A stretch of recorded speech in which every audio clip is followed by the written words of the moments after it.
Welcome to my channel. तो आज हम दो DTMU के स्टूडेंट्स के साथ हैं, Tanvi and Nishita. So they will give you review about DTMU, और कंसल्टेंट्स के सुनने के बजाय आपको रियल स्टूडेंट्स का पॉइंट ऑफ व्यू देखने को मिलेगा। तो वीडियो पूरी देखना, स्किप मत करना, और please give your introduction you both. Hi, I'm Ishita and I'm from Lucknow, India, and I am a first year student at DTMU. Hi, I'm Tanvi from Pratapgarh, Rajasthan, and I am also in first year DTMU. तो choose किया आपने Georgia. सारी countries का comparison में मुझे Georgia सबसे ज़्यादा safe और सबसे feasible ऑप्शन लगा, and I just felt like maybe Georgia is the one country I would want to go and pursue MBBS from. तो DTMU ही स्पेसिफिकली क्यों, और कुछ नहीं? DTMU क्योंकि DTMU एक तो बहुत स्ट्रिक्ट है अपने करिकुलम और अपने पढ़ाई को लेकर। लाइक वो बिल्कुल भी कॉम्प्रोमाइज़ नहीं करते हैं। अगर आप नहीं पढ़ो या कुछ भी कोई बहाने नहीं सुनते, आपको पढ़ना ही है ऐसा। और सेकेंडली मेरा मन था USMLE करने का, और वहाँ पर USMLE ओरिएंटेड पढ़ाते हैं बिल्कुल, तो दैट इज़। तो क्या आप आने से पहले डरे हुए थे, स्कैर्ड थे, कैसा था? बिटर स्वीट फीलिंग थी, एक्साइटमेंट था कि आगे क्या होने वाला है, जर्नी कैसी होगी, और एंशियस भी थी, but then overall a very nice experience, because मैंने खुद से चूज़ किया था ये, तो I believe that is what made it better. या तो पेरेंट्स वरीड थे या कैसे था, मतलब पेरेंट्स ने क्या बोला? वरीड तो थे, क्योंकि ऑब्वियसली मैं कभी ऐसे अकेली कहीं गई नहीं हूँ, but on the same side they were sure कि मैं कर लूँगी। तो so generally how difficult is your curriculum, like is it difficult or is it on the easier side? What do you think? No, I'll be very honest about it. DTMU is a very rigorous university.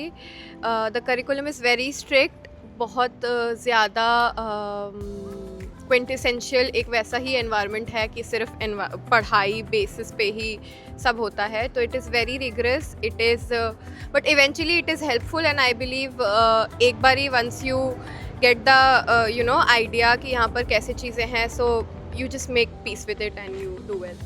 So like, is your studies like they teach in English or in Georgian language? No, completely English. Everyone knows English very nicely and they can speak English nicely. So every teacher teaches in English only. Completely English.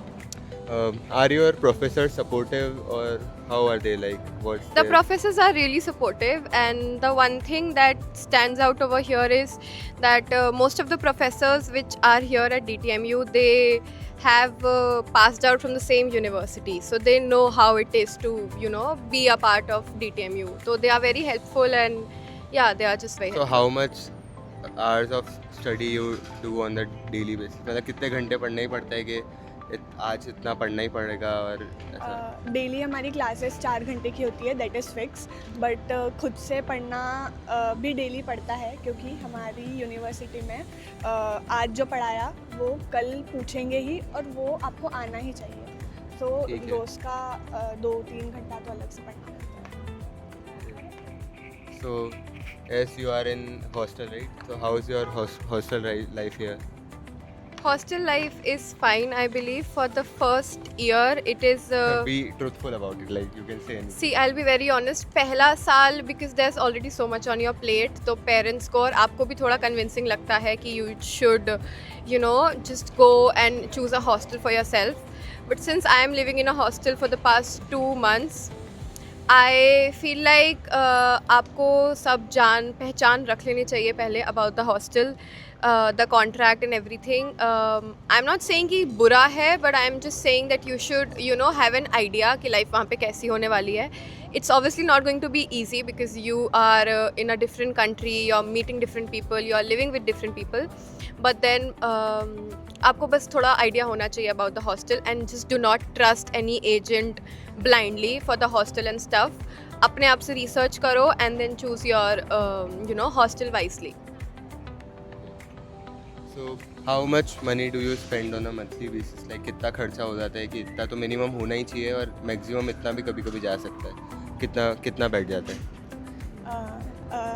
मैं जैसे कि apartment में रहती हूँ, तो मेरा hostel वाला scene नहीं है। मेरे को अपार्टमेंट में खाना भी खुद से बनाना पड़ता है, तो मेरे एक्सपेंसेस में ग्रॉसरी और वो सब भी आता है। तो according to me, other than रहने वाली चीज़ $300, मतलब $300 पर मंथ तो मिनिमम खर्चा, और मैक्सिमम ही कितना जा सकता है किसी किसी मंथ थोड़ा? किसी 300 से 400 डॉलर। आपका? मेरा जो हॉस्टल है वहाँ पे ही I am already paying somewhere around $300 to $350 per month. तो उसके ऊपर अगर INR में if I look at it तो it is more about 10 to 12K, but वो वेरी करता है, लाइक इट कम्प्लीटली डिपेंड्स हर ऑन योर मंथ मिसलेनियस 10-12 हज़ार खर्चे। अलग से हाँ, खर्चा हो ही yes, जाता है। हो ही जाता है। हाँ, तो वेजिटेरियन फूड आप कैसे मैनेज करते हो? यहाँ पर बहुत सारे वेजिटेरियन ऑप्शंस हैं, और मैं अपार्टमेंट में रहती हूँ तो मैं अपने लिए कुक करती हूँ। बट जैसे ये हॉस्टल में रहती है तो हॉस्टल में भी वेज नॉन वेज दोनों ऑप्शंस हैं, तो वेजिटेरियन फूड का अच्छा ऑप्शन है। और इंडियन फूड भी मिलता है यहाँ पर, इंडियन रेस्टोरेंट वगैरह भी हैं, तो खाने की कोई इशू नहीं है। तो वीकेंड्स पे जनरली क्या करते हो आप लोग? लाइक पढ़ना ही होता है या कुछ मज़े भी करते हो? अगर अभी ऑनेस्टली अपना प्रीवियस 2 मंथ्स का एक्सपीरियंस शेयर करूँ तो I believe somewhere around 6-7 weekends मिले होंगे, बट वो डिफर करता है। Like there are times where in you feel like you want to study, तो आप अपने आप चूज़ कर सकते हो। सैटरडेज कंपेरेटिवली ईजियर होते हैं, Sunday is a bit hectic because I live in a hostel, तो मेरे हॉस्टल के काफ़ी सारे काम होते हैं, and then I also have to study because I have to present on Monday, but it is fine. It's all about balance, like balance is the key. तो Indian students के लिए जॉर्जिया सेफ है? कैसा है, मतलब girls के लिए और इंडियन स्टूडेंट्स के लिए दोनों का हिसाब से देखो? मुझे पर्सनली बहुत सेफ़ लगता है। लाइक मैं रात को 2 बजे भी अकेले अगर मुझे कहीं जाना है तो आई कैन गो, यहाँ पर कोई दिक्कत नहीं है, और सब घूमते हैं, लाइक कोई दिक्कत नहीं है, सब बहुत सेफ है। रात को वगैरह? हाँ, बहुत safe। तो कभी आपने यहाँ पे रेसिज्म और डिस्क्रिमिनेशन ऐसा कुछ फेस किया है जॉर्जिया के कभी भी? नहीं, सो फार तो I haven't really experience something of that sorts. ठीक है, एवरीबडी इज़ नाइस, इंडियंस हैं यहाँ पे, so it's not like there is a complete different world out here. You are going to meet a lot many of Indians over here, so it's fine. So can students like freely travel in the night and like without worrying? हाँ, yes, like very nicely देखा। So after arriving here, like आपको सबसे ज़्यादा surprise किस चीज़ ने किया इधर आके? क्या मतलब ऐसा एक्सपेक्टेशंस अलग थी और यहाँ के देखा एकदम सरप्राइज, यार ये क्या है? ऐसा किस चीज़ से आप सरप्राइज हुए सबसे ज़्यादा? Very interesting question, but bits and pieces में सब कुछ ठीक था। सबसे ज़्यादा सरप्राइज आई बिलीव ट्रांसपोर्टेशन ने किया है, because for all the students out here, there's this one thing that the transportation over here is very feasible and very cheap as opposed to India. बहुत ज़्यादा cheap है because you all get that student card which is valid for like you know whatever duration of time आप जब तक हो यहाँ पे as a student. So वो बहुत ही surprising था। Like मैं बहुत ज़्यादा ट्रैवल करने के बाद भी हार्डली INR में मेरा 20 या 30 रुपये जाता था, so that was very surprising. So what's the one thing nobody told you before coming? Like ऐसा क्या एक चीज़ है जो आपको किसी ने कुछ नहीं बताया था और यहाँ पे आपको पता लगा कि अरे यार ये चीज़ है? मुझे ये बात यहाँ क्या पता चली है कि आप किसी भी एजेंट के पास जाओगे और वो कोई भी यूनिवर्सिटी आपको सजेस्ट करेगा तो उसमें उनकी लाइक उनका स्वार्थ है, वो उनकी जो यूनिवर्सिटी के साथ टाई अप होता है वो लोग वो यूनिवर्सिटी ही सजेस्ट करते हैं। बट मेरी यही एडवाइस है कि अगर आप यहाँ आ रहे हो तो आप सारी यूनिवर्सिटीज़ की खुद से एक बार देखना कि कौन सी में क्या क्या है, और आपके बजट और आपके मतलब आप जितना कर सकते हो उस हिसाब से आप कौन सी यूनिवर्सिटी आपके उसमें बैठ रही है और वो ही लेना। तो ये एक चीज़ थी कि मुझे किसी ने नहीं बताया। तो इसी से मैचिंग एक और क्वेश्चन है, like what's the biggest myth About MBBS abroad. about MBBS in Georgia? So I believe the biggest myth about MBBS abroad is that MBBS abroad is a cakewalk. और यूजुअली वही लोग MBBS abroad prefer करते हैं जो India में नहीं रह सकते हैं या वो नहीं पढ़ सकते हैं इंडिया में, MBBS नहीं कर सकते pursue. I personally don't believe that because I even had the option to pursue MBBS in India. But then मैंने personally MBBS abroad choose किया because of the global exposure one, and second that it's not a cakewalk. आपको यहाँ पे भी पढ़ाई करनी पड़ती है, and I believe that comparatively differs on the basis of the university you are choosing.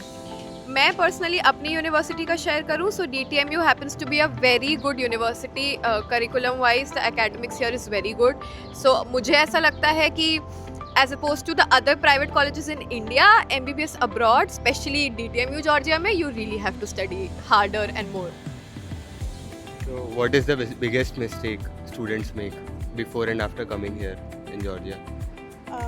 The biggest mistake is मैंने देखा है कि जैसे कि यूनिवर्सिटी सही से नहीं चूज़ करते हैं. यही मुझे लगता है बिगेस्ट मिस्टेक भी है, क्योंकि हमारी यूनिवर्सिटी में बहुत सारे बच्चे ऐसे हैं जो इतना पढ़ ही नहीं पा रहे हैं. तो वो लोग सोच कर आए थे कि हमें नहीं पढ़ना पड़ेगा, और उन्होंने एजेंट्स के बातों में आके यूनिवर्सिटी DTMU चूज़ कर ली, जिसमें बहुत ही पढ़ना पड़ता है, और वो अब नहीं पढ़ पा रहे हैं. तो यही मुझे बिगेस्ट मिस्टेक लगती है कि आप यूनिवर्सिटी बहुत देख के चूज़ करना कि आपको एग्जैक्टली करना क्या है, पढ़ना है तो ही DTMU लेना. So are you guys preparing for next or FMG or like any exam?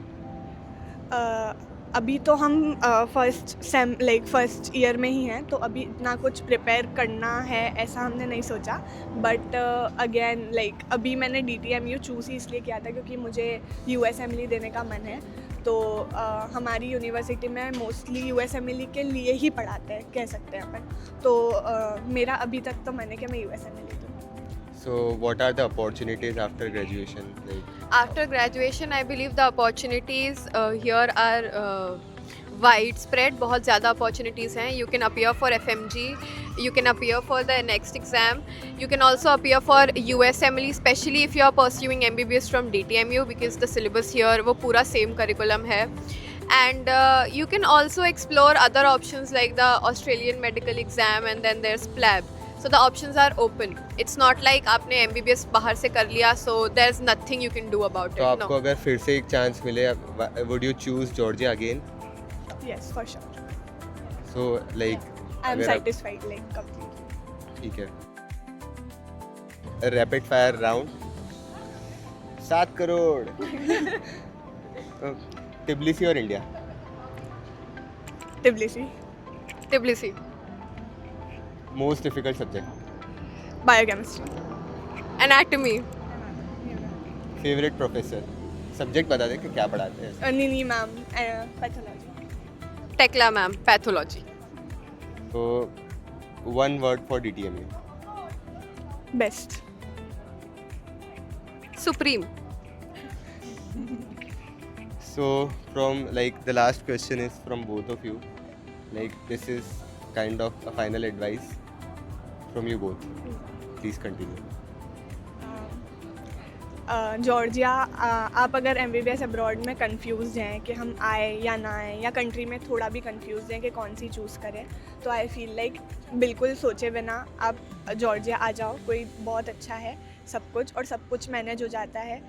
आपको ऐसा, अगर आप बहुत ज़्यादा ऐसे होम सिकनेस होती है या कुछ होता है, तो वो भी थोड़े दिन में सेटल हो जाता है, कुछ वो नहीं है. बट आप आपके करियर को प्रायोरिटाइज़ करके और बिना सोचे आ ही जाओ, मुझे लगता है. Very nice. मेरा भी पर्सनली सेम ही ओपिनियन है कि if you are looking out for MBBS abroad और आप कंफ्यूज्ड हो, but if you are actually considering it and if you are willing to go for it, then just do not think twice. अपनी सुनो, and if you genuinely feel like you want to go for it, then I believe this is the nicest option, and go for Georgia. It's very safe, it's the most feasible country, the weather is very nice, universities almost सारी ही अच्छी हैं, the people here are very nice, the everything is very good. So I would suggest Georgia, Tbilisi. So thank you guys for watching. अगर आपके मन में DTMU को लेके और कुछ भी सवाल है तो drop your comments, and you can message me in the DM as well and on my mail as well. So please contact me if you have any questions. I am here as your big brother, you know it. So please stay tuned and like and subscribe. Thank you. Thank you.